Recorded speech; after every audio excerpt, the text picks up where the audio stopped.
अभी आप UTI AMC में टोटल कितना पैसा मैनेज करते हो सब लोगों का? What is the UM? UTI AMC की बात करेंगे, उसमें मेन पेरेंट कंपनी के बिजनेसेस हैं और फिर सब्सिडरीज के बिजनेसेस हैं। अगर आप यूटीआई ग्रुप गिनेंगे, उसका एयूएम करीब 22 लाख करोड़ है। Wow. How to choose the right fund manager to start the investing journey?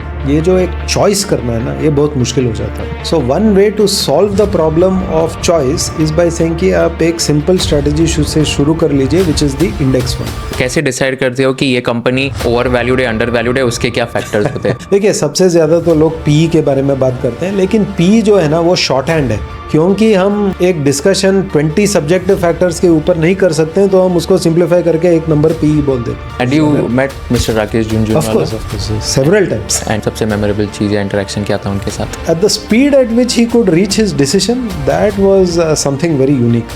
New age stocks के बारे में आपका क्या व्यू पॉइंट है? अगर यूनिट इकोनॉमिक्स में दम है तो बिजनेस आगे जा सकती है। अगर यूनिट इकोनॉमिक्स में दम नहीं है, then you will always be at the mercy of financial market. और यूनिट इकोनॉमिक्स बहुत सिंपल है। अभी एट प्रेजेंट आपका सेंसेक्स और निफ्टी पे क्या व्यू पॉइंट है? आपको लगता है शॉर्ट टर्म में करेक्ट होगा?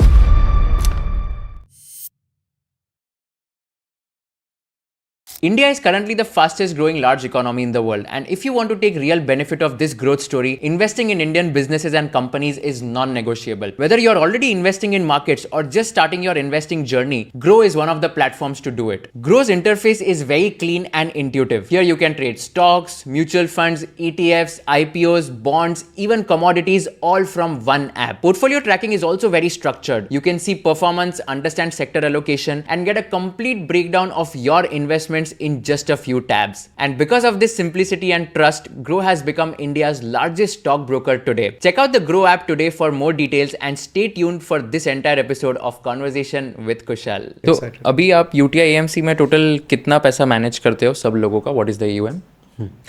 तो अगर आप यूटीआई एएमसी की बात करेंगे और उसमें मेन पेरेंट कंपनी के बिजनेसेस हैं और फिर सब्सिडरीज के बिजनेसेस हैं।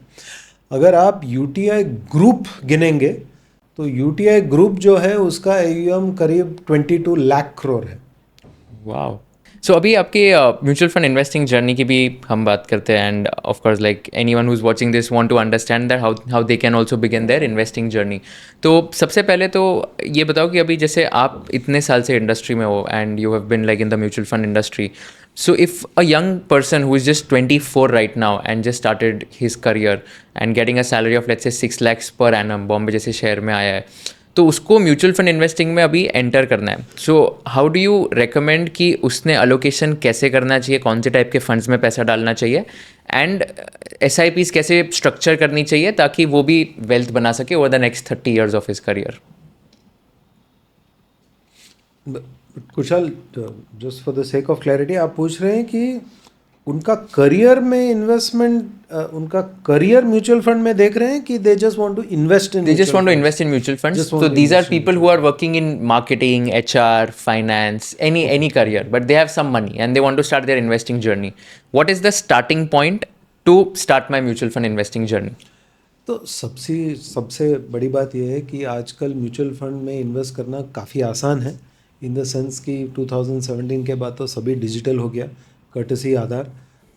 तो अगर आप कोई भी डिजिटल ऐप पे जाएंगे, हमारा भी है, आप 5 मिनट में आपका KYC सब रेडी हो जाएगा, और सबके पास तो आजकल बैंक एक्सेस भी इलेक्ट्रॉनिक है, तो in actually 10 minutes you can make your first mutual fund investment. मेरा रिकमेंडेशन है कि जो भी समझो यंग करियर में स्टार्ट आउट कर रहे हैं, तो पहली बात यह है कि आप SIP के रूट से इन्वेस्ट कीजिए। सिंपल रीज़न, जो SIP है it is like a averaging function, तो हर महीने आप थोड़ा थोड़ा पैसा डालते जाइए and over time it will accumulate quite significantly. और जो कोई यंग इन्वेस्टर है, मैं मानता हूँ कि उनके लिए उस समय जो भी इन्वेस्टिंग हो रहा है, उनका risk appetite normally is reasonably good. उनका जो करियर अर्निंग्स हैं वो बढ़ते जाएंगे if they are doing well in their career. So SIP, equity and within equity मैं मानता हूँ कि डाइवर्सिफाइड स्कीम में जाइए, because it is only diversified schemes which can create wealth for you over the very long term. Sectoral and thematic are not a great starting point for somebody's investment journey. तो diversified equity SIP वो मेरा एक simple prescription रहेगा for somebody who is starting out their career. हमने पहले काफ़ी साल में ये भी सिंप्लीफाई करने के लिए काफ़ी यंग इन्वेस्टर्स को ये भी एक सुझाव दिया है कि जब आप स्टार्ट करते हैं, आपकी जानकारी, आपकी नॉलेज थोड़ा कम है, आगे जाते जाते आप और सीखेंगे इन्वेस्टिंग के बारे में। एक तो इन्वेस्टिंग के बारे में सीखेंगे, दूसरा खुद अपनी साइकोलॉजी, अपनी इमोशनल के बारे में आप सीखेंगे। तो one of the very simple ways to get started in this journey is also to start with index funds, क्योंकि वहाँ पे आपको जो दिखता है वही मिलता है, तो वो थोड़ा सिंपल हो जाता है to start your investment journey. As you get more knowledgeable, आपकी कॉन्फिडेंस बढ़ती है, though confidence going up is not always a good thing, लेकिन जब आपकी जानकारी थोड़ी बढ़ती है देन यू कैन से कि चलो अभी मैं इंडेक्स फंड से let me also experiment with some active fund, so on and so forth. When you say diversified equity schemes में invest करना चाहिए, so what do you mean by diversified and कौन से type के funds होते हैं ये schemes में? श्योर तो जब मैं डाइवर्सिफाइड बोलता हूँ तो उसका मतलब है कि जो फंड का मैंडेट है it allows it to invest across very simply सभी सेक्टर, सभी इंडस्ट्रीज़ में वो स्कीम इन्वेस्ट करती है। जब आप कोई सेक्टर या थीमेटिक बोलेंगे तो समझो आपने बोला कि बैंकिंग फंड, वो तो सिर्फ बैंक्स में इन्वेस्ट करेगी। चलो बैंकिंग एंड फाइनेंशियल सर्विसेज आपने बोला तो it will only invest in everything to do with banking and financial services, it's not fully diversified. तो हम जो डाइवर्सिफाइड बोल रहे हैं इन सभी terminology, this will be found in things like large cap category, multi cap, flexi cap, large and mid cap, multi cap, क्योंकि ये सभी सेक्टर्स में इन्वेस्ट करते हैं। So इसमें जैसे अगर मेरे को म्यूचुअल फंड में इन्वेस्ट करना है, there are a lot of schemes, there are more than I think 50 AMCs in India and सब मिला आगे के जाके 100 भी बन जाएंगे। हाँ करेक्ट। एंड कितने टोटल स्कीम्स हो गए? 1000 प्लस स्कीम्स हो गए, उससे भी ज़्यादा। तो देर आर लाइक बहुत बहुत ज़्यादा स्कीम्स तो है ही। So if there are so many schemes and so many AMCs, तो एक रिटेल इन्वेस्टर को अगर चूज़ करना है, डिसाइड करना है which is the scheme which is best for me, तो क्या फैक्टर्स होने चाहिए and how to choose the right fund manager to start the investing journey? Very good question Kushal. और इसके लिए पहले मैं वही चीज़ बोलूँगा जो मैंने इसके पहले सवाल में भी बोला था कि ये जो एक चॉइस करना है ना, ये बहुत मुश्किल हो जाता है। इसीलिए हम कभी कभी किसी को बोलते हैं कि देखिए अगर आपने जर्नी शुरू ही नहीं किया तो कुछ नहीं होने वाला है। So one way to solve the problem of choice is by saying कि आप एक सिंपल स्ट्रैटेजी से शुरू कर लीजिए which is the index fund. Now let's say आपने इंडेक्स फंड वो सब आपने कर लिया, या आपको सिर्फ एक्टिव फंड देखना है, तो उसमें मैं 2-3 चीज़ मानता हूँ विच आर वेरी इंपॉर्टेंट। एक चीज़ ये है कि उनका जो इन्वेस्टमेंट प्रोसेस है, how well defined is that. Secondly उनका जो इन्वेस्टमेंट प्रोसेस है, क्या वो आप उसको अंडरस्टैंड कर सकते हैं, क्या वो अपने इन्वेस्टमेंट प्रोसेस को एक ट्रांसपेरेंट फैशन के आपके साथ शेयर करते हैं so that you can also track कि हाँ ये प्रोसेस की तरफ ही चल रही है। So I would say that is the most important one कि उनके पास एक इन्वेस्टमेंट प्रोसेस है जो कंसिस्टेंट है। Second is obviously track record. मैं मानता हूँ कि कभी कभी ऐसे भी हो सकता है कि किसी के पास ट्रैक रिकॉर्ड नहीं है, आज उन्होंने शुरू किया एंड अगले 10 साल में शायद हो सकता है कि वो सबसे अच्छे फंड मैनेजर बन जाएंगे, हो सकता है। लेकिन आपका क्या इशू है कि आपको आपके हार्ड अर्न पैसे को एक अच्छे घर में लगाना है। जब आपको वो करना है तो मैं मानता हूँ कि जिसका ऑलरेडी ट्रैक रिकॉर्ड है उसके पास आपका जो इन्फॉर्मेशन है वो बहुत वैल्यूएबल है। जिसके पास ट्रैक रिकॉर्ड नहीं है उसके पास तो आपको कोई चॉइस करने का कोई टूल्स ही नहीं है आपके पास। सो आई वुड ऑलवेज से कि ट्रैक रिकॉर्ड जिसके पास है आई वुड ऑलवेज प्रेफर देम। हाँ, किसी नए फंड मैनेजर को भी चांस देना चाहिए। हम लोग भी कभी कभी नए फंड मैनेजर को UTI AMC में हायर करते हैं, but that's why they always start very small, क्योंकि हमें भी टेस्ट करना पड़ता है कि how does this person operate under conditions of stress and uncertainty. तो track record, process, these I would say are two very important criteria. And third thing जो हम मानते हैं कि ये एक important चीज़ है कि वो फंड मैनेजर की कंटिन्यूटी क्या है स्ट्रैटेजी के साथ। क्या वो लंबे साल से एक फंड हाउस में काम कर रहे हैं, एक स्ट्रैटेजी के साथ काम कर रहे हैं। जो फंड मैनेजमेंट हाउस है क्या उसमें आप देख सकते हैं कि वो एक ओवर टाइम उन्होंने एक सिस्टम बनाया है जिसमें से young people are joining the fund management team, वो उसी टीम में काम करते आगे आगे निकल के एक दिन वही फंड मैनेजर बन जाते हैं।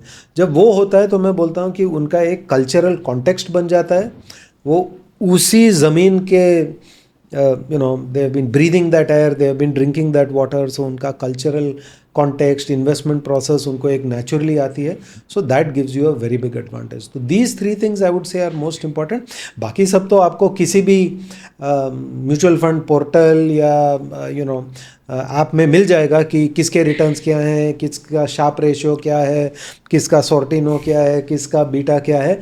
बट मैं मानता हूँ कि these are all just readings. वो जो पहले 3 इश्यूज हैं, दोज आर मोर इम्पॉर्टेंट। उसके बाद आप इन सब ऑब्जेक्टिव पैरामीटर के साथ कंपेयर कर सकते हैं। तो आपने फर्स्ट बताया कि इन्वेस्टमेंट प्रोसेस वो सबसे इंपॉर्टेंट है, स्टडी करना। So if I ask you कि आपका इन्वेस्टमेंट प्रोसेस कैसे होता है when you select stocks to invest in companies and all, तो how is your process and how do you select कि ओके कौन से स्टॉक में डालना है एंड कौन से बिजनेस में डालना है, क्या होता है वो फ्रेमवर्क पूरा? श्योर। तो मैं मानता हूँ कि ये जो मैं यूटीआई में 2017 में ज्वाइन किया था मैंने, तो ये तो एक काफ़ी स्टोरीड फर्म है, 60 years of experience as of plus of years of experience as of today। तो उनके पास हमेशा एक very strong bottom up research process था। लेकिन 2017 में जब मैं यहाँ पे आया, I converted it into a slightly tighter investment process, जहाँ पे हमने नॉट ओनली वी एम्फसाइज जो हमारे bottom up stock research capabilities थे, लेकिन उनके ऊपर हमने एक फ्रेमवर्क बनाया जहाँ से the portfolio construction approach becomes lot more clearer. तो हम उसको इंटरनली स्कोर अल्फ़ा करके बोलते हैं, और हर महीने वो स्कोर अल्फ़ा के जो डेटा पॉइंट्स हैं हर पोर्टफोलियो के ऊपर, हर महीने वो पब्लिश होते हैं इन पब्लिक डोमेन। तो it becomes very easy for any investor to track हम लोग क्या कर रहे हैं and are we doing what we said we would do. तो ये स्कोर अल्फ़ा का फोकस 2 बहुत सिंपल चीज़ के ऊपर है कि आप कोई भी बिज़नेस में इन्वेस्ट करें, आपको क्या चाहिए उस बिज़नेस से। एक चीज़ तो चाहिए कि बिज़नेस को प्रॉफिट बनाना चाहिए, करेक्ट। मतलब कोई बिज़नेस हो सकती है तो आज प्रॉफिट नहीं बना रहे, लेकिन आपको लगता है कि हाँ जैसे ये स्केल होगा 2-3 साल बाद प्रॉफिट तो बनेगी। तो एक तो इनको प्रॉफिट बनाना चाहिए, ये तो मैं बोलता हूँ ये हाइजीन है। लेकिन जो आप तो सीए हैं, आप जानते हैं कि प्रॉफिट तो आप रिपोर्ट कर सकते हैं, लेकिन क्या वो प्रॉफिट कैश में आपने कन्वर्ट किया नहीं, ये अलग चीज़ है। तो हम मानते हैं कि बिज़नेस में सबसे इम्पॉर्टेंट चीज़ ये है कि ये कंपनी कैश जनरेट कर रही है कि नहीं, क्योंकि प्रॉफिट तो अकाउंटिंग ओपिनियन है, कैश इज़ रियलिटी। तो वी एम्फसाइज कि is this company able to convert its profitability into cash, that is point number 1। अभी आप बोलेंगे कि ये कैश का इंपॉर्टेंस क्या है। जो कंपनी है जो कैश नहीं बना सकती है उनकी बिजनेस से, वो तो हमेशा डिपेंडेंट रहेगी या तो बैंक के ऊपर कैपिटल के लिए, ऑपरेशंस के लिए, या शेयर होल्डर के ऊपर कि आप मुझे और इक्विटी दे दीजिए। So it is very important that eventually जो भी कंपनी है it is able to create cash flow out of its business. उस कैश फ्लो के साथ कंपनी क्या करती है, वो कैश फ्लो को वो लेके खुद अपने बिजनेस में री इन्वेस्ट करती है, और अगर वो जो कैपिटल वो री इन्वेस्ट करती है उसका रिटर्न कॉस्ट ऑफ कैपिटल से ऊपर है, फिर ही इकोनॉमिक वैल्यू बनेगा, राइट। वेरी सिंपली, अगर कोई बिजनेस आपको बोले कि कुशल मैं आपको 5% हर साल बनाऊंगा, आप उसको बोलेंगे यार उससे तो अच्छा है मैं बैंक में पैसा डाल दूँ, वहाँ मुझे 7-8% मिल रहा है। तो this again a very simple concept कि जो भी कंपनी है वो इकोनॉमिक वैल्यू तभी बना सकती है जब उसका रिटर्न ऑन कैपिटल उसके कॉस्ट ऑफ कैपिटल से ऊपर है। अभी ये जो 2 चीज़ जब आप मिलाते हैं कि या first is the company able to create cash, जो कैश क्रिएट होता है वो शायद बिजनेस में इन्वेस्ट होता है, is it able to create a return higher than cost of capital. ये जब दोनों इक्वेशन लाइन अप होते हैं ना, तो तभी मैजिक ऑफ कंपाउंडिंग होती है। आप समझ लीजिए this is like a company which is creating its own oxygen for its breathing, it is putting that oxygen back in the business and creating more oxygen out of it. This is like a magic formula. So हम मानते हैं कि these are the 2 most important parts of any investing mechanism. जो market है it brings a new dimension to it, क्योंकि market में market price भी है, तो एक नया वेरिएबल आता है इक्वेशन में कि वैल्यूएशन क्या है इस कंपनी का। दूसरा एक वेरिएबल आता है कि जैसे कि मैंने समझाया रिटर्न ऑन कैपिटल। किसी कंपनीज़ हैं जो उनके बिजनेसेस ही ऐसे हैं कि उनका रिटर्न ऑन कैपिटल काफ़ी स्टेबल रहता है, लेकिन हमें मालूम है कि काफ़ी इंडस्ट्रीज़ में वो स्टेबिलिटी नहीं है, वो एक साइकिल से जाते हैं।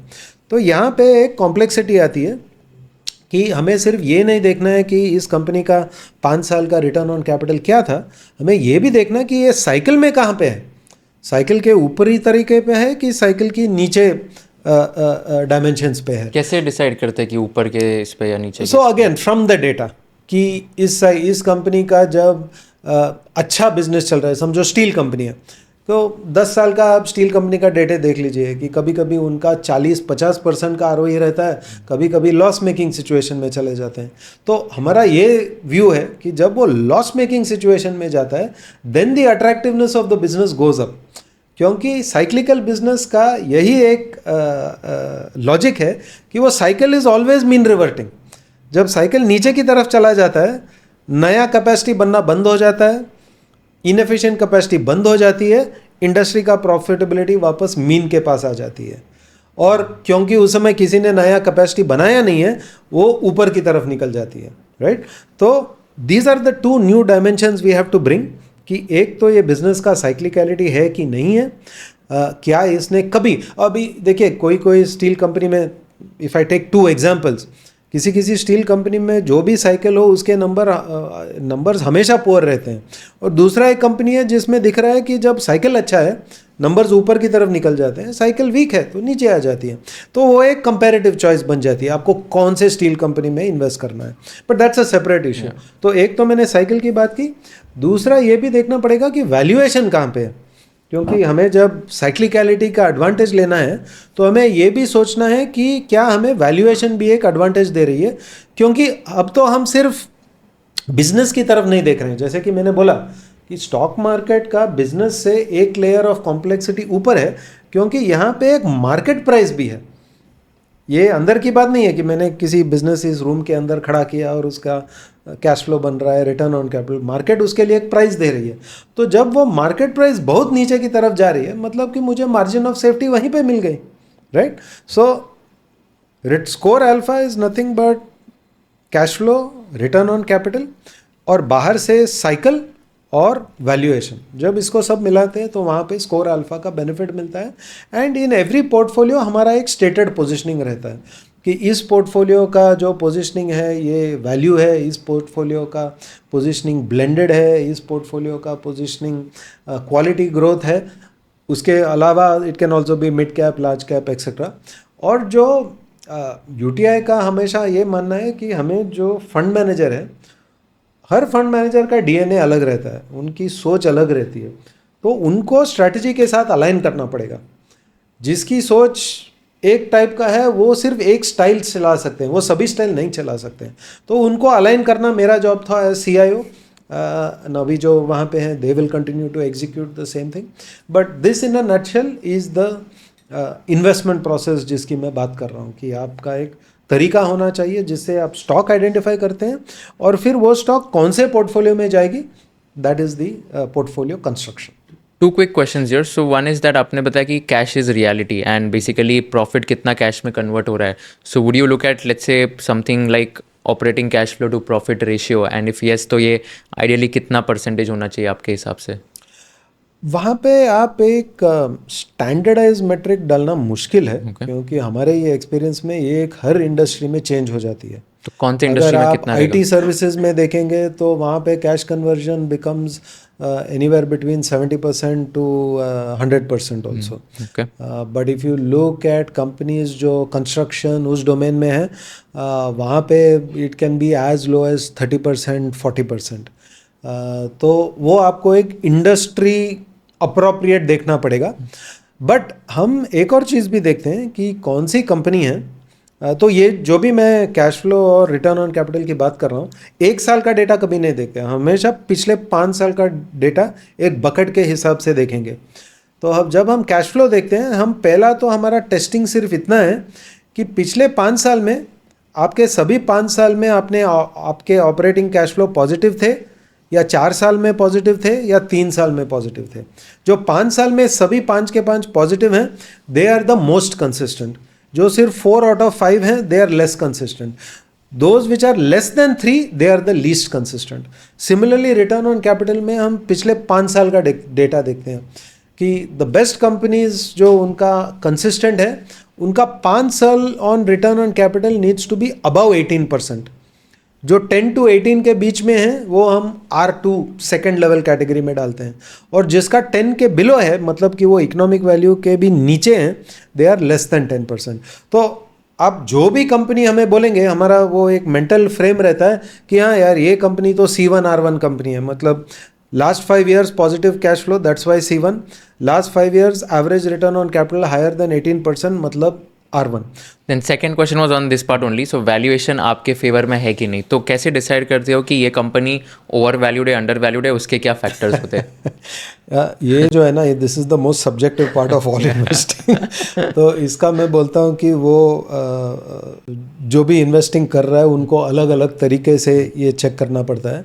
But I just give you few examples. देखिए, सबसे ज़्यादा तो लोग पी के बारे में बात करते हैं, लेकिन पी जो है ना वो शॉर्ट हैंड है.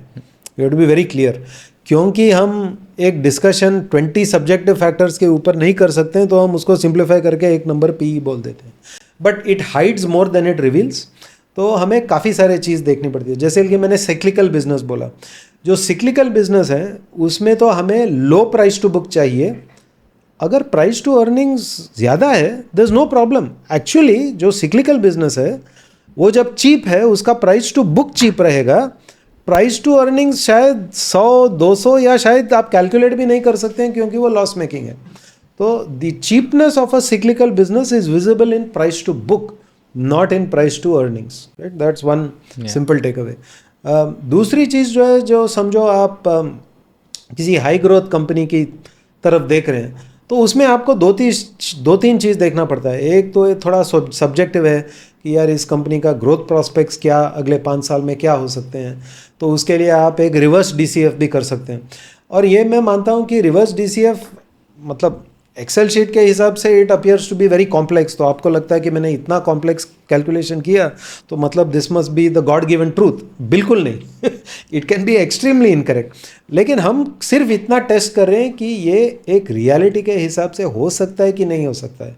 सिंपल एग्जाम्पल, पिछले 10 साल में इस कंपनी के अर्निंग्स 12% कंपाउंड हुए.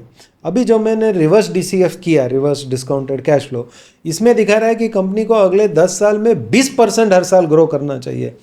पहले तो आपको एक बार रुक के सोचना चाहिए, अरे पिछले 10 साल में सिर्फ 12% ग्रो किया, तो why should I be paying a price where मुझे अभी बेट करना पड़ेगा कि अगले 10 साल में इट विल ग्रो एट 20%. तो it may not completely solve the problem of should you buy और शुड यू सेल, लेकिन ये आपको एक बेस लेवल प्रोबेबिलिटी दे देती है कि can this company really change, has something changed for the company.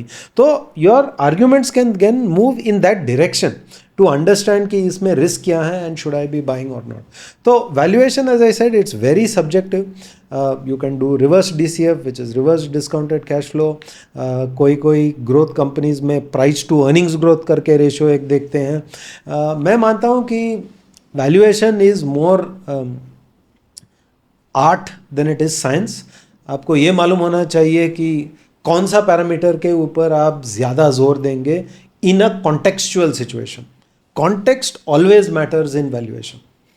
Very interesting. मेरे को तो बहुत पसंद है. साइक्लिकल बिजनेसेस में you are saying price to book is much better than price to earnings, and you are saying that price earnings growth ratio, PEG ratio जिसको कहा जाता है, that is also one thing which is very important. If you can deep dive on that, तो peg ratio exactly होता क्या है, and secondly कौन से इंडस्ट्री में आप कैसे इसको एनालाइज करते हो कि अगर कम हुआ तो बेटर होगा, कितना पेग रेशियो होना चाहिए, why is this a better metric as compared to let's say price earnings ratio?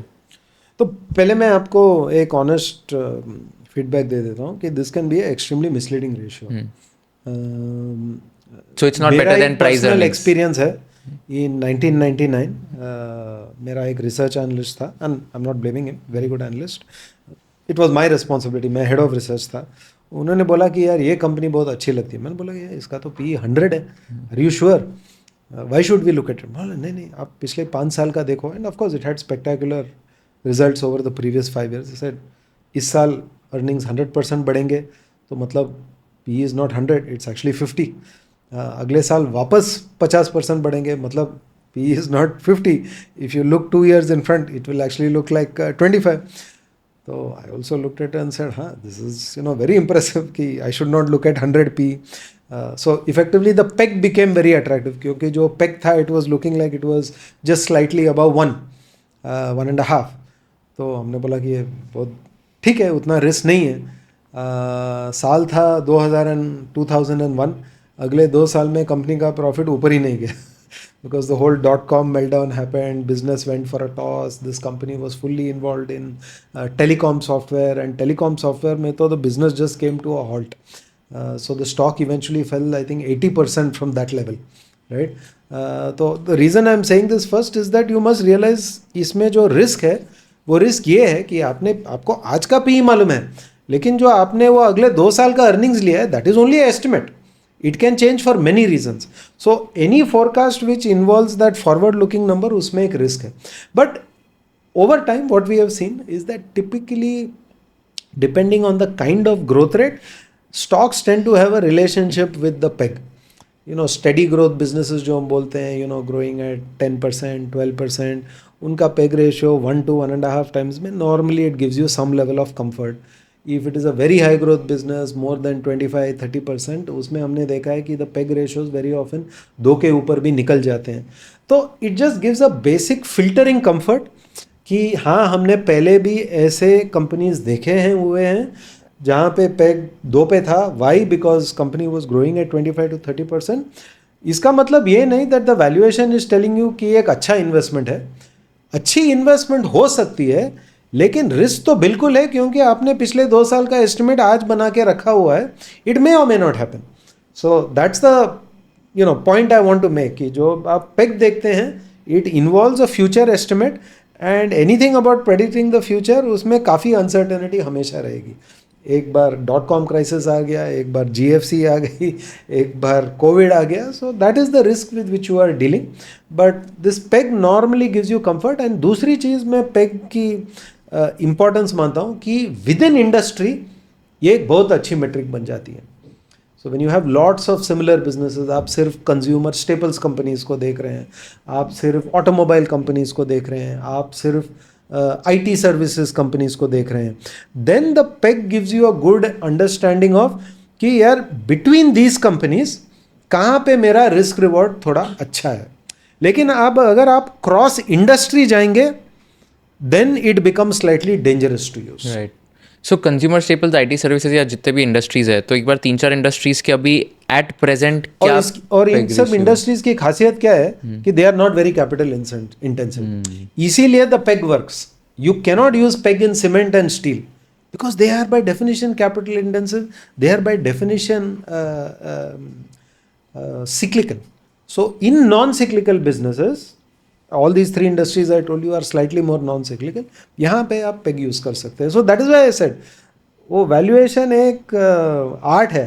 Right. आपको ये जानना है कि यार इस सिचुएशन में कौन सा वैल्यूएशन मेट्रिक मुझे रिस्क अच्छी तरफ से समझाएगा. सिक्लिकल बिजनेसेस में नहीं चलेगा ये ratio because growth will be little volatile, right? Because कोई मंथ्स में बहुत ज़्यादा होगा, कोई मंथ्स में नहीं होगा. So that's why this is not a correct ratio.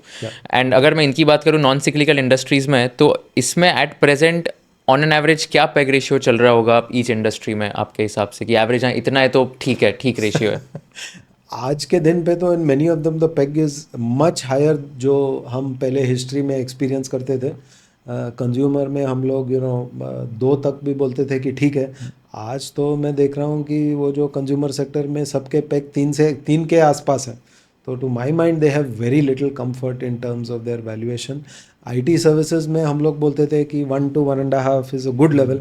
वहाँ भी even IT has not done much in the last 2 years, compared to historical lows, the valuation on terms of PEG has not come back to 1. पिछले cycles में 1 के करीबन bottom बनाया है उसने. It has not come close to 1 as yet. Got it. And इसमें आप P ratio भी देखोगे ये नॉन सिक्लिकल इंडस्ट्री में, एंड सेम अभी पी रेशियो क्या चल रहे होगे ऑन एन एवरेज ये सारे इंडस्ट्रीज में एक एक करके? IT में आप देखेंगे तो it will start anywhere between 15 and go all the way up to even 35-40. But the PEGs will be more closely aligned. Okay. जो आपको रेंज दिख रहा है ऑफ 15 to 35, जब आप पेग देखेंगे तो range will come closer to 1:2 sort of a range. So अगर मैं एक इन्वेस्टर हूँ तो मैं पेग रेशियो पे ज़्यादा फोकस करना चाहिए as it is more aligned, या पी रेशियो देखना चाहिए जब मैं वैल्यूएशन डिसाइड कर रहा हूँ? देखिए वो तो हर एक इन्वेस्टर का जो कंफर्ट लेवल के ऊपर है. Anybody who feels very strongly कि नहीं मुझे एक कॉन्फिडेंस है, क्योंकि मैनेजमेंट के ऊपर कॉन्फिडेंस है, कंपनी के बिजनेस मॉडल के ऊपर एक कॉन्फिडेंस कि ये जो काम कर रहा है इसमें मुझे आईटी सर्विसेज में सबसे बढ़िया ग्रोथ इसी सब सेक्टर में दिख रही है, then it may be okay to pay a higher PEG. तो I would say that is very very stock specific, जो आपको फाइनली एक डिसीजन लेना पड़ेगा कि एक तो are you comfortable, B what are the risk associated with taking that decision. तो समझो आप आईटी सर्विस में देखेंगे, जस्ट टू सिंप्लीफाई थिंग्स, जब आप कोई बड़े कंपनी के नंबर देखेंगे तो right now actually many of them are valued cheaper than the mid sized companies. और कारण ये है कि ये जो लार्ज कंपनीज हैं उनका थोड़ा बहुत बिजनेस है which is actually dying every year. तो जो भी वो नए बिजनेस ऐड कर रहे हैं, it not only has to provide for the businesses which are fading and then on top of that growth आ रही है. लेकिन there are some smaller niche companies जिनका काफ़ी पुराना लेगेसी बिजनेस नहीं है, और जो भी बिजनेस है it is firing all cylinders. तो they are able to grow much faster than what the other companies are growing. So are you paying more in terms of valuation compared to those large companies? The answer is yes. But can you live with that risk? Maybe the answer is yes. Again, her investor का अलग तरीका हो सकता है, but some might say मैं ये risk ले सकता हूँ क्योंकि वो जो बड़ी कंपनी की ग्रोथ है वो एक सब प्रैक्टिस से आ रही है, इस कंपनी में तो सिर्फ वो सब प्रैक्टिस बैठी है, तो I am willing to pay a higher valuation. तो वो आपको थोड़ा you will have to play the logic game. And I would always say ये सब आपको लिख के रखना चाहिए, क्योंकि जब तक आप इसको लिख के नहीं रखेंगे, आप याद नहीं रखेंगे कि आपने क्यों किसी चीज़ का एक इन्वेस्टमेंट किया था, and you will not be able to correct your mistakes going ahead. अभी एट प्रेजेंट आपका सेंसेक्स और निफ्टी पे क्या व्यू पॉइंट है? आपको लगता है शॉर्ट टर्म में करेक्ट होगा? कुशल, जब मैंने काम शुरू किया तो मुझे लगता था कि मैं जानता हूँ कि हर रोज़ मार्केट में क्या होगा, हर क्वार्टर मार्केट में क्या होगा. मार्केट ने बहुत जल्दी दो झापड़ दे के सिखा दिया कि ये तो कोई भी प्रेडिक्ट नहीं कर सकता है. तो मैं तो ट्राई भी नहीं करता हूँ कि अगले साल में मार्केट क्या करेगा. मैं सिर्फ इतना सोचता हूँ कि is there a way by which I can understand कि क्या ऑड्स मेरे फेवर में हैं या ऑड्स मेरे अगेंस्ट हैं. आज के दिन में हम जब लार्ज कैप की तरफ देखते हैं, जो आपने निफ्टी और सेंसेक्स की बात की, I would say odds are still reasonably in favour. उतने एडवर्स ऑड्स नहीं है. कहाँ पे ऑड्स काफ़ी एडवर्स है मेरे ख्याल से, just based on valuation odds are very unfavourable in mid caps, और स्मॉल कैप्स में भी ऑड्स आर स्लाइटली अनफेवरेबल. तो इसका ये मतलब नहीं है कि अगले साल में ये अच्छा करेगा कि वो अच्छा करेगा. हमें सिर्फ ये तय करना है कि कहाँ पे हमारा रिस्क एक्सेप्टेबल है और कहाँ पे अनएक्सेप्टेबल है. तो मैं हमेशा उस तरीके से देखता हूँ, not on the basis of अगले एक साल में क्या होगा, क्योंकि अगले साल में एक क्या होगा ये तो 30 साल से मैं देख रहा हूँ, किसी को भी नहीं मालूम कि अगले एक साल में क्या होगा. ओपिनियंस तो हो सकते हैं, लेकिन किसी का ट्रैक रिकॉर्ड नहीं है कि वो एक्चुअली जानते हैं कि क्या होगा. सो व्हाई डू यू से mid caps and small caps में ऑड्स अनफेवरेबल है? अगेन, तो जब मैंने बोला कि आप ये देख रहे हैं कि यहाँ से क्या हो सकती है, उसका एक ही प्रिज्म है मेरे पास, और वो है वैल्यूएशन. और जब एक वैल्यूएशन के हिसाब से देखेंगे तो आपके पास एक हिस्टोरिकल रेंज है जहाँ पे वैल्यूएशन ट्रेड कर रही हैं. पहली चीज़ ये है जो कि लार्ज कैप्स हैं वो थोड़े रिच हैं, लेकिन फिर भी मैं मानता हूँ कि वो कहीं ना कहीं फेयर वैल्यू जोन में ही हैं, उसके ज़्यादा ऊपर नहीं निकल गए हैं. लेकिन जो मिड और स्मॉल कैप्स हैं वो हिस्टोरिकल रेंज के बिल्कुल निकल गए हैं. मतलब कि अगर आपका फोटो का फ्रेम यहाँ पे है तो ये मिड और स्मॉल कैप के वैल्यूएशंस एक्चुअली फ्रेम के बाहर निकल गए, तो हमें फ्रेम को थोड़ा बड़ा बनाना पड़ा उसको कैप्चर करने के लिए. तो एक तो वो प्रॉब्लम है. सेकेंडली, आप ये समझिए कि जब किसी कंपनी का वैल्यूएशन हाई है, उसका मतलब ये हो सकता है कि जैसे हमने पिछले टाइम बात किया था आईटी के बारे में, कि उसका जो एक छोटा सा बिजनेस है वो बहुत फास्ट ग्रो कर रहा है. मैं जब बात कर रहा हूँ वैल्यूएशन, मैं एक कंपनी की बात तो नहीं कर रहा हूँ, मैं तो 50 निफ्टी कंपनीज को जोड़ के बोल रहा हूँ, 150 स्मॉल कैप को बोल के जोड़ रहा हूँ, 250 स्मॉल कैप को जोड़ के बोल रहा हूँ. जब आपको लगता है कि अरे यार ये सब 250 कंपनीज इतने फास्ट ग्रो होंगे, मेरे को लगता है कि बॉस वहाँ पे तो रिस्क है, क्योंकि हिस्ट्री समझाती है कि collectively small caps have not manage to grow at the pace which is now discounted in their valuation. So सिर्फ वहीं से डिस्कम्फर्ट आती है कि जो आज का आपका स्टार्टिंग वैल्यूएशन है, it requires a rate of earnings growth जो ये collectively the group has not delivered in the past. तो if I have to figure out मुझे रिस्क कहाँ पे लेना है, I have lots more comfort in large cap, क्योंकि उसका जो आस्किंग रेट है, आप वनडे मैच की तरफ सोच लीजिए, उसका जो आस्किंग रेट है इट इज़ पॉसिबल, लेकिन जो आस्किंग रेट है mid caps and small caps में it is a bit scary. Asking rate मतलब कि वनडे मैच में दिखाते हैं ना 5 overs to go 50 runs to be scored, 3 overs to go 5 runs to be scored, 3 overs to go 5 runs to be scored is a good asking rate, right? हो सकता है। अगर आप बोलेंगे 3 ओवर बचा है और 100 रन बनाने हैं तो बस तो it is most likely unlikely. तो वो जो आस्किंग रेट है in mid and small cap collectively, वो मुझे थोड़ा रिस्की लग रहा है। तो रिस्की लग रहा है बिकॉज आप बोल रहे हो कि valuations are stretched and valuations so the ask of the companies in terms of earnings growth is too aggressive. आपको क्यों लग रहा है valuations are stretched small cap and mid cap? क्योंकि उस टाइप का अर्निंग्स ग्रोथ उन्होंने हिस्ट्री में कभी दिया नहीं है, कलेक्टिवली नहीं दिया है। उसमें से एक कंपनी हो सकती है जो दे सकती है, लेकिन 250 companies to deliver that kind of earnings growth history में हुआ नहीं है। अगर होएगा तो पहले होगा, अगर पहले होगा तो मैं रॉन्ग जाऊंगा, but it's a low probability event. तो I have to manage my affairs in a way where I increase the probability of going right, rather than कि चलो एक लॉटरी टिकट ले लिया और देखते हैं क्या होता है। वो मेरा स्टाइल नहीं है। Has there been a time in your career where आपने कुछ प्रेडिक्ट किया एंड वो गलत हुआ, एंड क्या गलत हुआ था?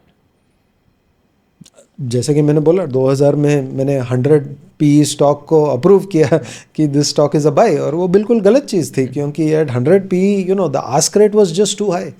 अभी आप बोलेंगे कि अरे मुझे मालूम नहीं था कि ऐसे .com क्राइसिस करे आएगा, बट इसीलिए बोलते हैं कि इन्वेस्टिंग में मार्जिन ऑफ सेफ्टी इंपॉर्टेंट है, कि आप इतना मत पे कीजिए जहाँ भी आपके पास कोई मार्जिन ऑफ सेफ्टी नहीं है, कि कुछ भी वर्ल्ड में गड़बड़ हो गया, उस कंपनी में कुछ गड़बड़ हो गई, तो आपके पास the risk of capital loss becomes very very high. इसके अलावा और कोई ऐसा प्रेडिक्शन था या ऐसा कोई चीज़ था जो गलत गया है, आपके फेवर में नहीं गया, एंड क्या सीखा आपने उससे? देखिए 30 साल के जर्नी में तो मैं एनसाइक्लोपीडिया लिख सकता हूँ कि कितने बार कुछ गलत गया, लेकिन जब आप एरर्स की बात करेंगे तो from a very mathematical mindset, आपने CA में भी शायद देखा होगा, तो we can talk about 2 type of errors, right?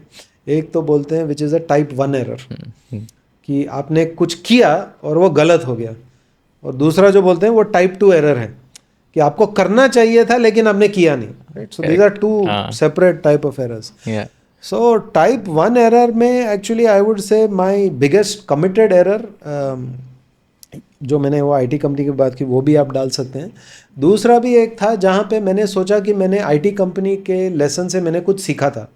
तो 2010 में एक कंपनी था इन इंडस्ट्रियल इंजीनियरिंग, जिसका PE काफ़ी ऊपर था, लेकिन मैं तो समझदार बन गया था ना, क्योंकि 2000 में मुझे मालूम नहीं था कि ग्रोथ आएगा कि नहीं, मैंने रिस्क लिया और लॉस हो गया।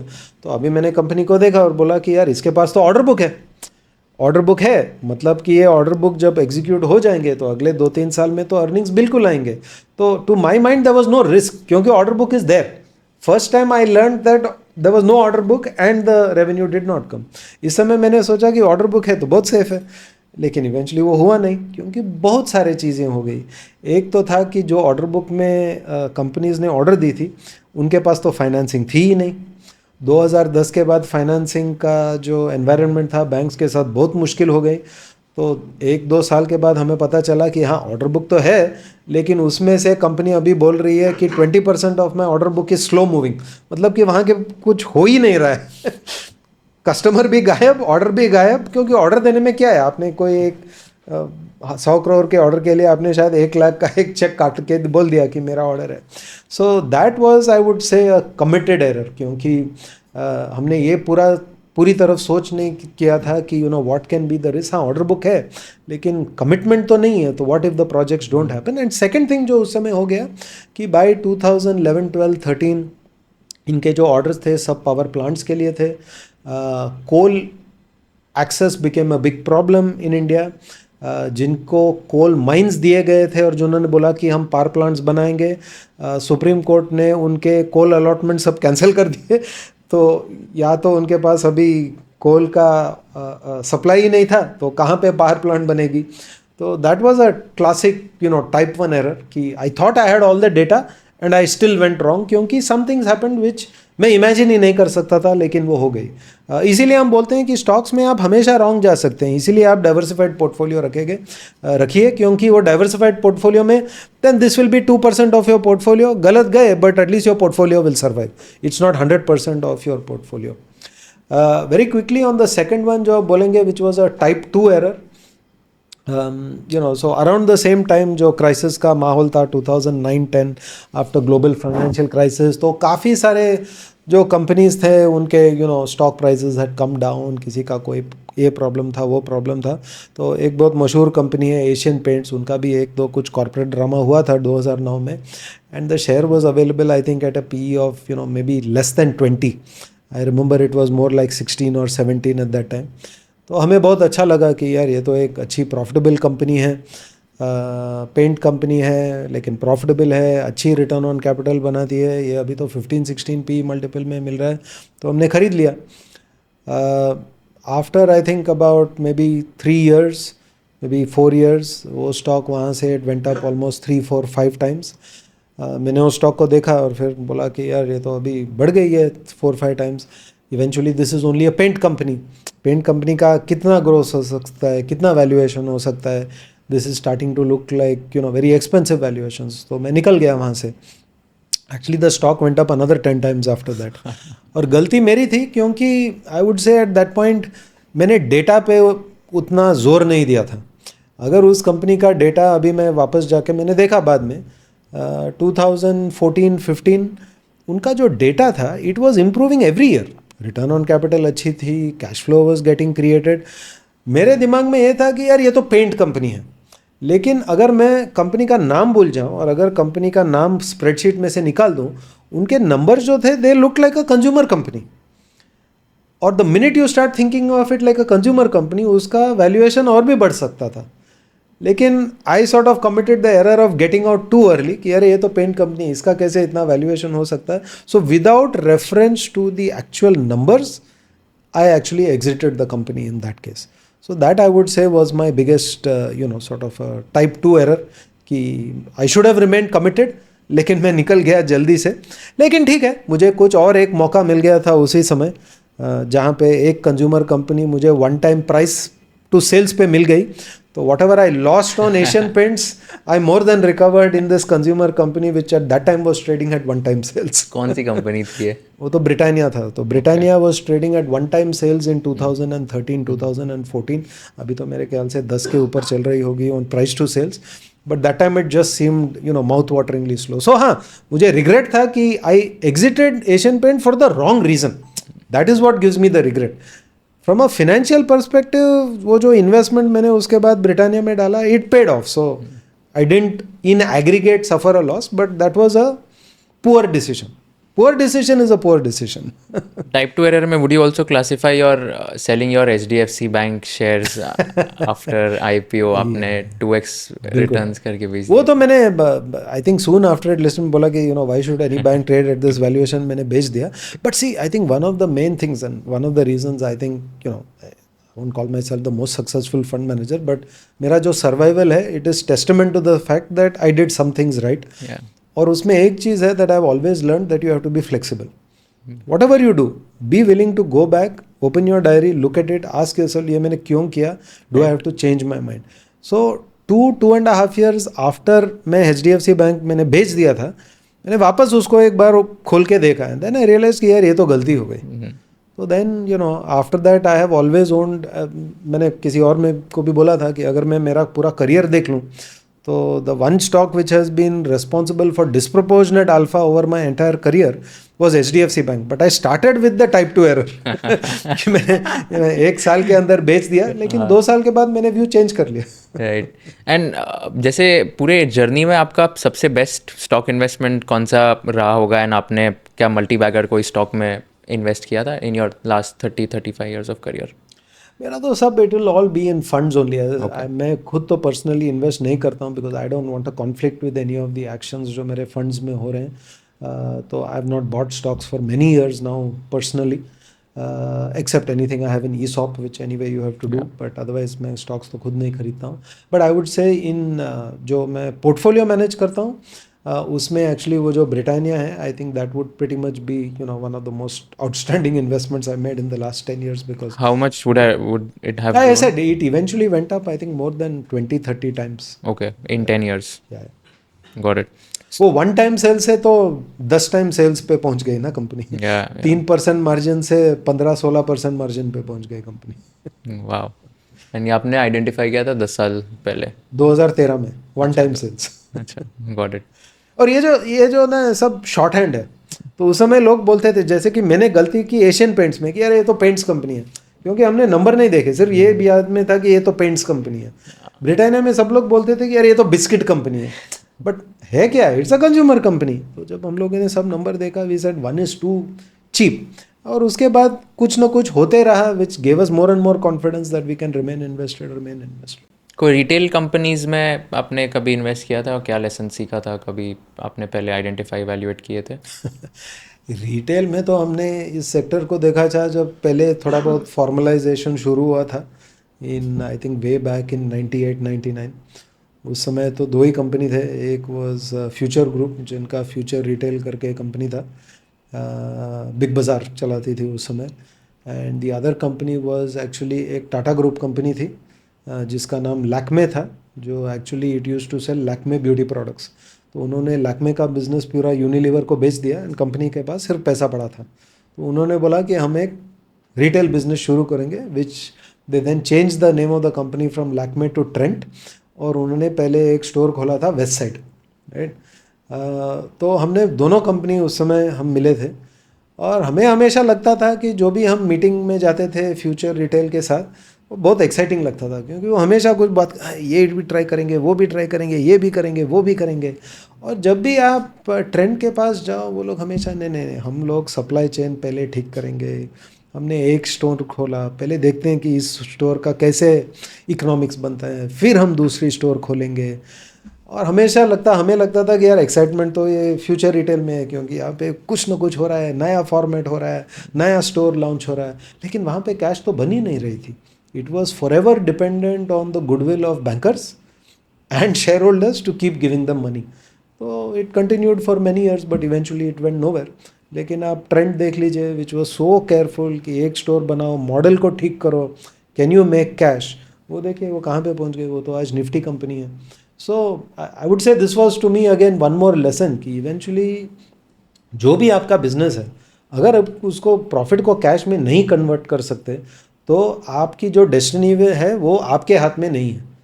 वो डेस्टिनी फिर बैंकर और शेयर होल्डर के हाथ में, और जिस दिन उनका कॉन्फिडेंस उड़ गया, आपकी बिजनेस मॉडल उड़ जाएगी. So do you think that जैसे अभी 2 कंपनी से आप मिले, वन वाज वेरी अग्रेसिव कि हम लोग ये करेंगे वो करेंगे, like having that growth mindset, and one was like थोड़ा कंजर्वेटिव कि सप्लाई चेन फिक्स करेंगे. बट कभी कभी ऐसे नहीं लगता आपको कि एग्रेसिव वाले जो कंपनीज होते हैं वो भी like they are going to be growth oriented, and कुछ ना कुछ अगर क्लिक हो गया तो even that will play out very well. तो even that is a good mindset to have, don't you think so? इसमें राइट और रॉन्ग का सवाल नहीं है, honestly, because history teachers you that very unusual things happen. सवाल ये है कि आप कैसे डिसाइड करेंगे कि आपको कहाँ पे कैपिटल डालना है और आपको कहाँ पे रिस्क लेना है. हिस्ट्री एंड जो आज के दिन में कोई बोलेगा कि यार ये एक सक्सेसफुल यूनिकॉर्न है, that is the story of the unicorn that became successful. बाकी जो 20 गायब हो गए, उसका तो स्टोरी कोई लिखता नहीं है, correct. In a lighter way. Good one, I like it. So history is all about the winners. So we have to be very careful. I will just go back to the basics again कि actually जो company unit economics ठीक नहीं करेगी ना, उनका हमेशा problem रहता है. And that's one of the things that I have learned very well from some, investors senior to me. One of the things they always taught me is यार आप यूनिट इकोनॉमिक्स समझ लो. अगर यूनिट इकोनॉमिक्स में दम है तो business आगे जा सकती है. अगर यूनिट इकोनॉमिक्स में दम नहीं है, then you will always be at the mercy of financial market. और यूनिट इकोनॉमिक्स बहुत सिंपल है. आप प्रोडक्ट को क्या भाव पे बेच रहे हैं, आपका कॉस्ट क्या है, वेरिएबल कॉस्ट, तो आपका कंट्रीब्यूशन कितना बन रहा है, आपके ओवरहेड्स कितने हैं, आप कौन से स्केल पे उस ओवरहेड्स को कवर कर सकते हैं, क्या आप वो स्केल पे पहुंच सकते हैं, और क्या आपका कैश बनेगा. And then you again reinvest. तो once you have solved the unit economics problem, बाकी सब हो जाती है। और इसका एक्चुअली एक भी बहुत वेल नोन एग्जाम्पल है, तो दमानी जी हैं जो डीमार्ट चलाते हैं, उनका भी स्टोरी वही है। वो तो काफ़ी साल के लिए रिटेल बिजनेस को सिर्फ एनालाइज कर रहे थे, फिर उन्होंने एक स्टोर खोला, 4 साल के लिए कुछ नहीं किया उसके बाद, because he said I want to get the unit economics right, and now he has created a giant of a company. तो क्या किया एग्जैक्टली उन्होंने 4 साल, मतलब? He said, I'll just stabilize the unit economics. मुझे समझना है कि एक स्टोर को कैसे प्रॉफिटेबल करते हैं। Once I learn how to make one store profitable, then I'll open thousands of stores at my own pace. तो it's not that he was not aggressive, but उन्होंने बोला कि पहले एक यूनिट लेवल पे उसको सॉल्व करो। जब आपने उसको यूनिट लेवल पे सॉल्व किया तो फिर स्केल पे इम्प्लीमेंट करो। So basically you replicate the model once your store level profitability is there, and एक बार ये हो गया तो then replicate करना तो आसान है, तो आप ये profitable चीज़ फिर multiply कर सकते हो। That model, very interesting. Have you met him or have you interacted with him? काफ़ी सारे So what's the most memorable interaction with Radhakishan Damani you've had? क्या सीखने मिला है उनसे? ये तो एक चीज़ आपने बताई, but what's the most memorable thing? एक तो उनका thought process I would say again very flexible. उनके व्यूज़ तो बिल्कुल हैं, you could say he has some very strong views and opinions, but जब आप उनसे बात करते हैं तो एक चीज़ समझ में आती है कि वो बहुत फ्लेक्सिबल है। He is willing to understand something, he wants to understand something, क्योंकि वो हमेशा टेस्ट कर रहे हैं कि यार ये थीसिस कोई नई थीसिस तो नहीं है जो मैं मिस कर रहा हूँ। So there is a innate level of curiosity which he has, which is something that I think all of us should carry, because हमेशा हमको लगता है कि यार मैंने कर दिया, मैंने तो सब सीख लिया, but there is always something new to learn, and you know that curiosity that he brings to the conversation and the humility he brings to the conversation, मैं मानता हूँ कि that is something everybody should carry forward. Who are some other great investors in India or outside India you have met, and दो तीन क्या memorable interactions या anecdotes है उनके साथ? लोकली तो I would say I have met most of them, क्योंकि मेरा जो विंटेज है now 30 years in the market, कि जो भी बॉम्बे में मशहूर है ज़्यादातर मैं सबसे तो डेफिनेटली मिला हूँगा at some point. Had you met Mr. Rakesh Junjunwala? Of course several times. And क्या सबसे ज़्यादा सबसे मेमोरेबल चीज़ या इंटरेक्शन क्या था उनके साथ? उनका तो ये था कि at the speed at which he could reach his decision, that was something very unique. But मैंने जो उनसे एक चीज़ मैंने ज़्यादा what I saw about him more as an observer, not in my conversations with him, कि he was very unique in one respect. He could simultaneously be a trader and simultaneously he could think like a business owner. ये एक बहुत अजीब combination है, because people who are trained to be traders वो सिर्फ trading करते हैं, उनको भाव भगवान है, वो भाव से देख के उनका एक व्यू बनता है। But he was able to isolate these two compartments, right. तो वो एक कर सकते थे कि यार मार्केट में ये ट्रेड कर रहा हूँ, यहाँ पे मैं ट्रेड करता रहूँगा, लेकिन मुझे मालूम है कि मुझे ये what ever you know most best known companies in which he has invested, Titan, CRISIL etcetera, ये मैंने बिजनेसेस खरीदे हैं, यहाँ मैं बिजनेस ओनर हूँ। जब तक ये कंपनी कुछ गलत करेगी यहाँ पे मैं मार्केट प्राइस देख के मैं कुछ नहीं करूँगा। तो that was a very unique ability that he was able to operate with. और मेरा मानना है कि I have not seen anybody in India who can do both. Most people who try to do both eventually end up Fehling.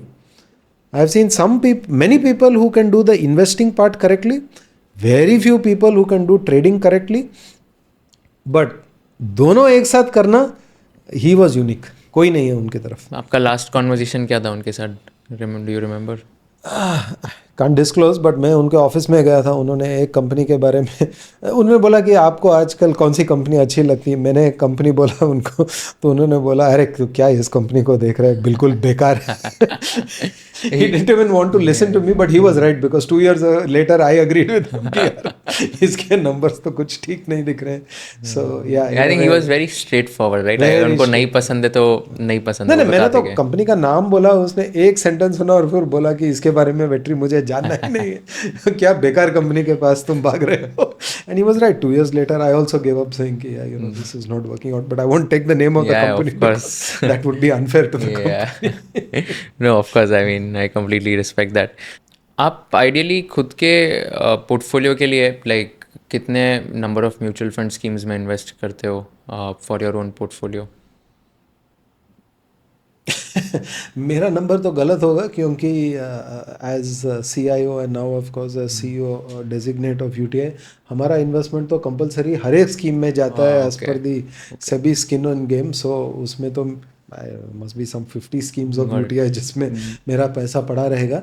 But typically on the equity side अगर आप देखेंगे कि जो मैंने खुद के पैसे में जाके डाला है, आई वुड से you may again find that there are 10-15 schemes, but 80% of it will be on only 4 or 5 schemes. That's it. Okay, so ideally एक यंग इन्वेस्टर के पास 5 से 6, 4 से 5 स्कीम्स होने चाहिए, उससे ज़्यादा की ज़रूरत नहीं है. उससे ज़्यादा मेरे पास इसलिए होते हैं कि अभी मैं कुशाल को बहुत साल से जानता हूँ. I know he is a good fund manager, he is a dear friend of mine. अभी उसने एक नया फंड शुरू किया, he started a new job. तो मुझे लगता है कि यार I should show my support by putting an investment. So that's why I have more than 4 or 5, but they are all very dear friends, they are people who have worked with me. तो मैंने उनके fund में थोड़ा बहुत पैसा डाला है, but majority will be in and ideally like stocks कितने होल्ड करने चाहिए एक रिटेल इन्वेस्टर ने? देखिए वो आपके गोल के ऊपर निर्भर है. मैथमेटिकली तो लोग बोलेंगे कि 20 के ऊपर आपका डाइवर्सिफिकेशन हो गया if you are a direct stock investor. I would tend to agree with that, but whether that right number 20 है कि 30 है 40 है, it depends from individual to individual. One more thing I should say here, क्योंकि काफ़ी लोग बोलते हैं कि अरे देखो राकेश जी का इतना वेल्थ बन गया, उनका तो may be 90% is in 5 stocks. देखिए उनका जो 90% इन 5 स्टॉक्स है ना, that is a outcome. It was not the design at the point of investment. जब उन्होंने इन्वेस्टमेंट किया तो उन्होंने छोटे छोटे इन्वेस्टमेंट काफ़ी सारी कंपनीज में डाली थी. उसमें से 5 कंपनीज कंपाउंड होके उन्होंने बेचा ही नहीं, तो they become 90% of his wealth. But that is the outcome. वो स्टार्टिंग पॉइंट नहीं था. उन्होंने शुरू में तय नहीं किया कि मेरे पोर्टफोलियो में Titan will be 70%. That was the outcome that it became 60% और 70%. So that is the thing that people need to keep in mind. और अगर आप समझो मिस्टर मुकेश अंबानी की बात करेंगे तो हाँ of course all is wealth is sitting in Reliance ना, वो तो रिलायंस के प्रमोटर हैं. तो there is no one formula for this कि आपको कैसे करना चाहिए. न्यू एज स्टॉक्स के बारे में आपका क्या व्यू पॉइंट है? लेट्स से जो स्टार्टअप्स जो अभी लिस्ट हो रहे हैं, IPOs हो रहे हैं एंड ओवर सब बोल रहे हैं valuations are absurd, they are very overvalued, क्या करेक्ट हो गया etcetera. As a fund manager, what's your take on all these stocks which are now being getting listed in the stock markets? So Kushal, जैसे कि मैंने पहले बोला कि ये जब ओवर वैल्यूएशन की बात होती है, you have to be careful about how you apply it on the aggregate. जैसे कि मैंने बोला निफ्टी 50 का वैल्यूएशन, निफ्टी 250 का वैल्यूएशन, मतलब फिर तो वो एक पूरा पोर्टफोलियो बन गया है जिसका आप उसकी वैल्यूएशन देख रहे हैं. जब आप इंडिविजुअल कंपनी की बात करते हैं तो कॉन्टेक्स्ट बहुत इंपॉर्टेंट हो जाती है. तो just saying the company is 100 PE has no material value in the decision making. वो शायद किसी ज़माने पे, जैसे कि मैंने बोला, you would have been able to buy steel companies जिनका प्राइस टू बुक 1 से भी कम था, PE शायद 100 से भी ऊपर था, but they were good investments, क्योंकि उस समय आपको प्राइस टू बुक देखना चाहिए, not price to earnings.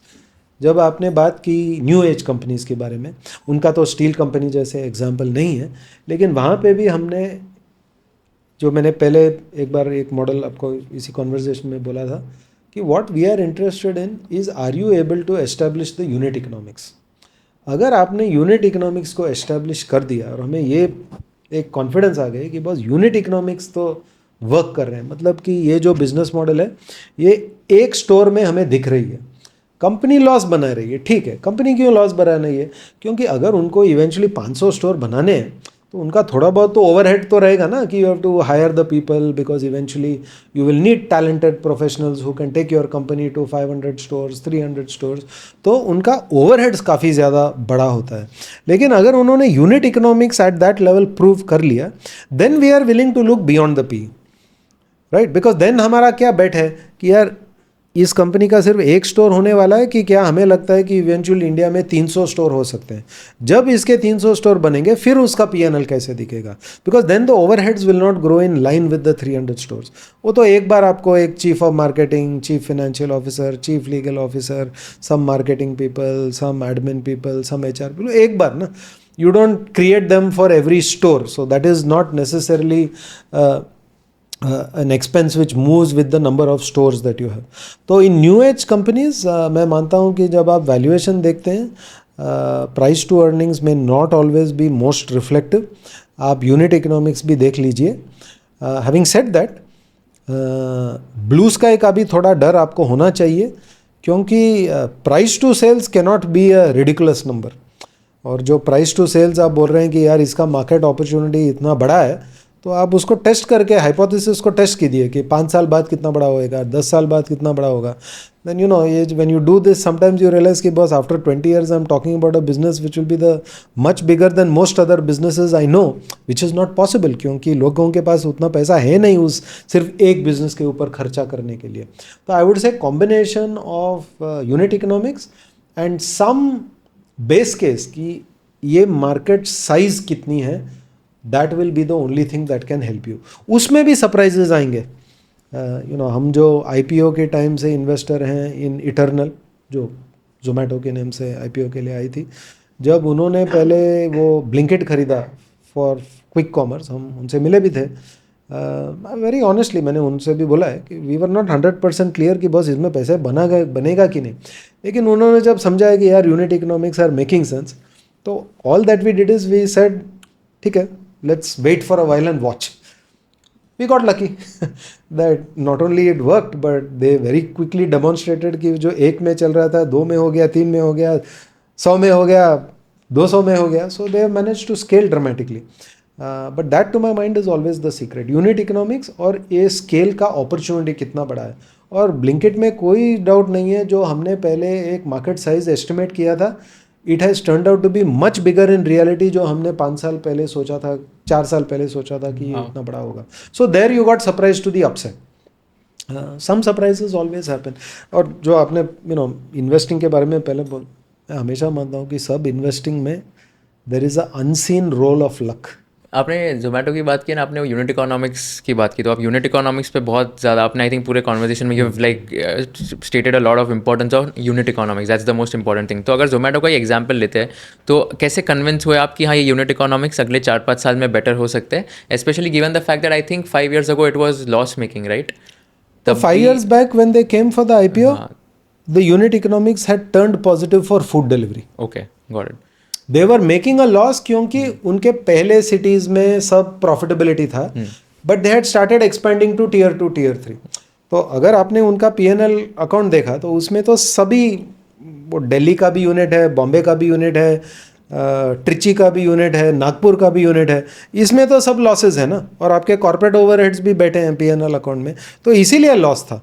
But if you looked at the unit economics, it was very clear कि वहाँ पे उनका एक प्रॉफिटेबिलिटी का मॉडल बन गया था. कैसे प्रॉफिटेबिलिटी का मॉडल कैसे बन गया था वहाँ पे? क्योंकि at the local level of a Delhi Zomato delivery operation और a Bombay south Bombay delivery operation, it had become profitable. P&L में आपको नहीं दिख रहा है, क्योंकि that's a consolidation of all the units of Zomato कि हर सिटी में, हर डिलीवरी पॉइंट पे. So from what I am trying to understand is कि यूनिट इकोनॉमिक्स को स्टडी कैसे करते हैं एंड हाउ टू डिसाइड कि whether this is good unit economics और नॉट. तो जब आपने वो कंपनी को स्टडी किया, तो आपको क्या लगा कि हाँ मतलब ये यूनिट इकोनॉमिक्स आपने स्टडी कैसे किया and how deeply like you get into it कि हाँ मतलब ये सही है तो इसमें इन्वेस्ट कर सकते हैं? तो per order what is the amount you are receiving, per order what is the delivery cost, what is your promotional cost, net, how much are you making, is it positive or is it negative. So this calculation you can do for new age businesses. ये calculation आप कर सकते हैं even for a cement company.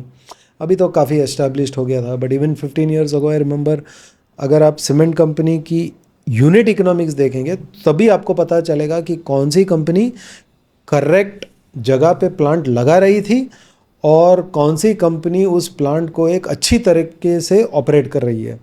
And those are the companies जो वो model replicate करते गए, वो आज के दिन के सबसे सक्सेसफुल कंपनीज हैं. अगर आप 20 साल पहले जाके देखेंगे तो आपको यही कंपनियां नहीं मिलेंगी कि these were the most successful cement companies, लेकिन दीज वर द कंपनीज जिन्होंने अपना यूनिट इकोनॉमिक्स पे सबसे ज़्यादा फोकस दिया था कि यार कौन से जगह पे मैं जाके सीमेंट प्लांट खड़ी करूं, क्या वहाँ पे 20 साल 25 साल का लाइमस्टोन अवेलेबल है, is it a soft limestone तो मुझे ज़्यादा पावर कॉस्ट नहीं लगेगा टू क्रश द लाइमस्टोन, क्या मेरे मार्केट्स आसपास हैं, अगर वो प्लांट कहीं in the middle of Madhya Pradesh है और वहाँ से मुझे शिप करना पड़ेगा सीमेंट टू बॉम्बे तो मेरा प्रॉफिटेबिलिटी कम हो जाएगा। तो जिन्होंने वो प्लांट सोच समझ के जहाँ पे इन सब फैक्टर्स को देख के प्लांट बनाया, उनकी यूनिट इकोनॉमिक्स अच्छी निकली और वही प्रॉफिटेबल बने। और वो उनका एक माइंडसेट हो जाता है, और जब उनका माइंडसेट हो जाता है, जैसे कि हमने डीमार्ट की बात की और ट्रेंड की बात की, फिर वो सिर्फ वो रेप्लिकेट करते जाते हैं। They are not pursuing growth की अरे मुझे महाराष्ट्र में एक प्लांट चाहिए, मुझे वहाँ पे एक प्लांट चाहिए, नहीं, वो सोच समझ के कर रहे हैं कि मुझे कहाँ पे जाना है, कहाँ पे प्लांट लगाना है जहाँ पे वो यूनिट इकोनॉमिक्स सही निकलेंगी। एंड एज एन इन्वेस्टर मैं मानता हूँ कि most entrepreneurs know this, but as an investor हम कभी कभी इसके ऊपर ध्यान नहीं देते, हम सिर्फ वो ऊपरी तरफ से अरे पीएनएल में ये दिख रहा है, लेकिन वो पीएनएल भी बॉटम अप ही कंस्ट्रक्ट होती है ना, तो उसके लिए आपको यूनिट इकोनॉमिक्स समझना पड़ेगा। What is your boldest prediction for 2026? मेरा सबसे बोल्ड प्रेडिक्शन तो ये रहेगा, थोड़ा नॉन कंसेंसस है क्योंकि rupee seems to be sliding every day, I don't know आज भी शायद 90 के आसपास पहुंच गई है, तो इट इज़ डिसअपॉइंटिंग क्योंकि this year rupee has been one of the weakest currencies in the EM basket. But मेरा मानना है कि लोग जो इंडिया ने अपनी मैक्रो इकोनॉमिक अफेयर्स का मैनेजमेंट किया है, particularly I would say post pandemic, it has been very prudent, it has been very thoughtful, it has been conservative.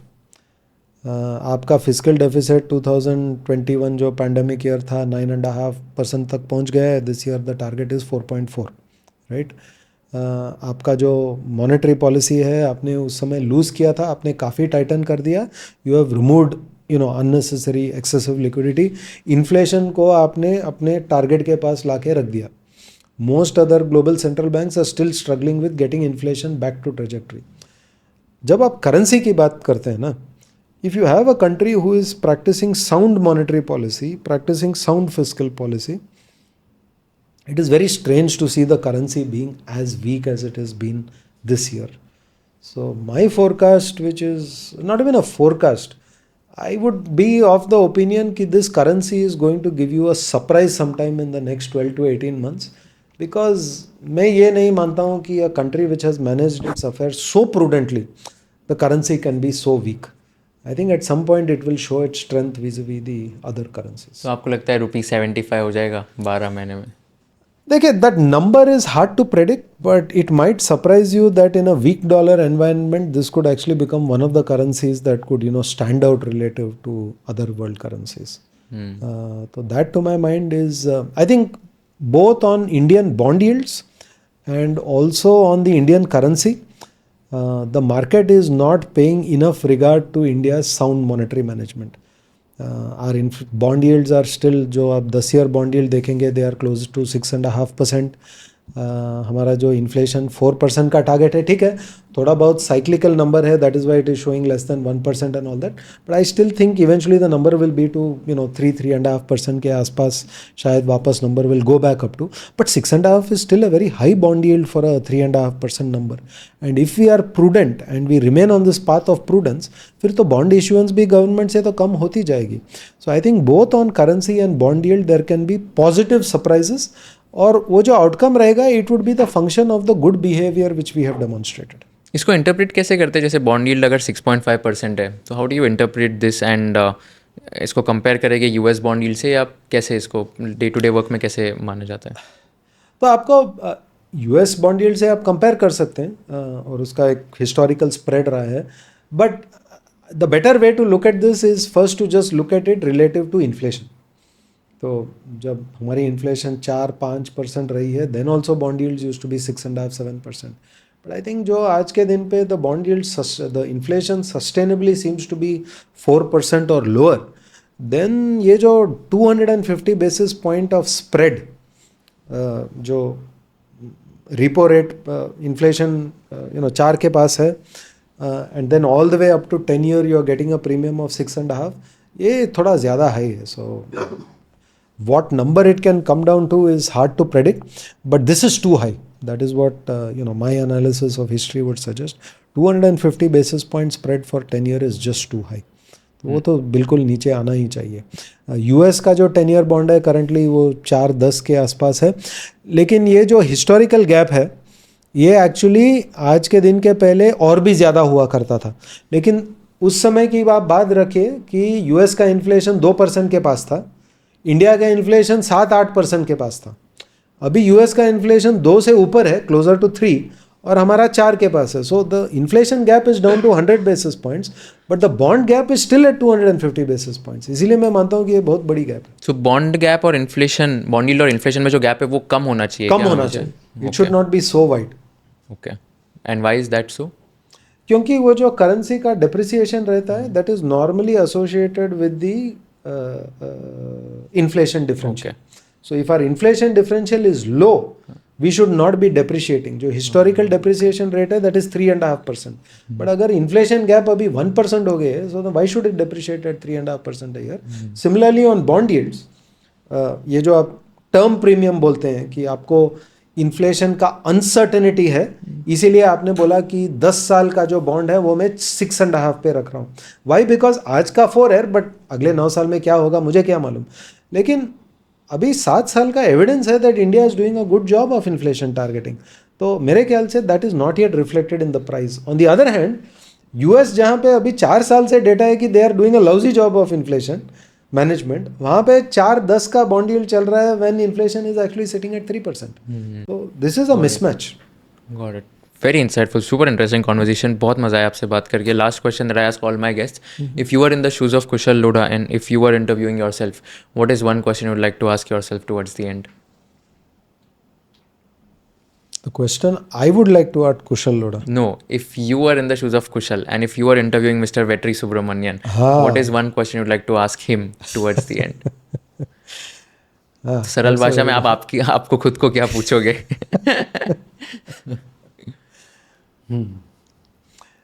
Well, I think the question would be what are the decisions or what are the things you regret not doing or pursuing? So what are the things you regret not doing or pursuing? I did take a stint at sort of being an entrepreneur way back in life. I don't think I pursued that with enough passion. So that, if I can say, would be the only regret. But again, God has been kind. He's given me the opportunity to lead a large company. Yeah. And leading any large company is a combination of leadership and entrepreneurship. Correct. So again, God has been kind. But I do regret that 25 years back, I didn't think about it well enough. Got it. No, I think thanks for being very candid, very frank. What you're doing is phenomenal and you are like managing such a huge amount. तो वो pressure भी कभी कभी होता होगा कि you also have to give returns etc. But thank you so much. बहुत सीखने मिला, बहुत deep dive आपने किया and बहुत अच्छे से examples दिए. I really enjoyed this conversation and जो भी ये सुन रहा है, I'm sure they are going to learn a lot from you and your wisdom. Thank you so much for sharing all the wisdom that you've had over the last 30-35 years of your career and बहुत मजा आया आपसे बात करके. Wish you all the best. Thank you so much for watching this video till the end. Before we end this video, I'd like to thank Grow for being our title sponsor. With support like this, we can deliver actionable finance content to our audience. So go ahead and download the Grow app today and tell us in the comment section which guest you want so that we can invite them. Also, ऐसे कौन से questions है जो मैंने पूछने चाहिए थे, कौन से questions है जो मैंने नहीं पूछने चाहिए थे, ऐसे कौन से parts है आपको लगता है trim करने चाहिए थे, हमें comment section में बता देना ताकि we can give you the most value additive content. Thank you so much once again for watching this entire podcast and stay tuned for more amazing episodes of Conversation with Kushal. Investment in securities market are subject to market risks. Read all the related documents carefully before investing.